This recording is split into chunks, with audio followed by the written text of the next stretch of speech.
Hey, I'm Rob North, and today we're making biscuits. Joints, that is. And we're gonna be using this little beauty right here, the biscuit joiner. Now, if you've never used one before, don't sweat it, because today we're gonna go over how and why you should be using this tool and this skill in your woodworking arsenal. So let me give you an example of what biscuit joinery can do for you. Take this table, for instance. It's about 2 feet wide, but if you look closely, you can see that it's made up of individual segments that can make that total width. How'd they put it together? Biscuit joints. How they actually did it, well, I'm gonna show you right now. Let's start with the basics, shall we?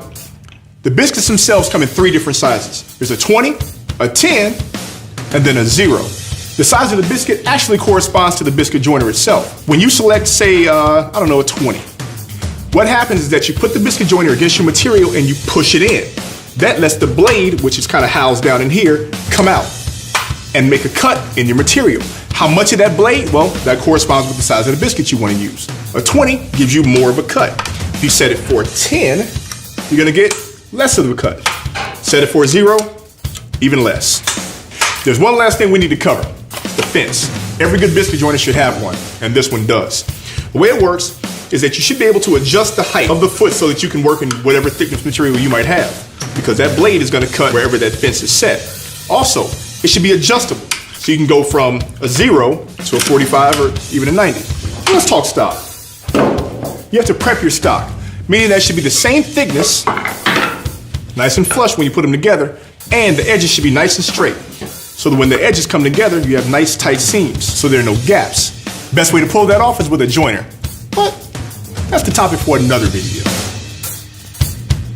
Put your pieces together in the configuration you want, and then take a pencil and mark straight across. Now it's time to use the notch on the fence to line up the marks you just made. Then cut out your biscuit slot.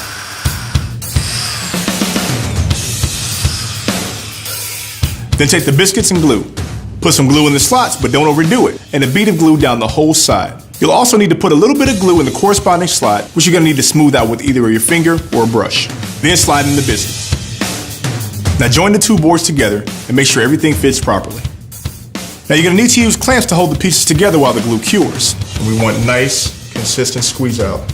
It's a sign of a good, strong joint. So I've got one last tip for you. Don't let the glue fully cure.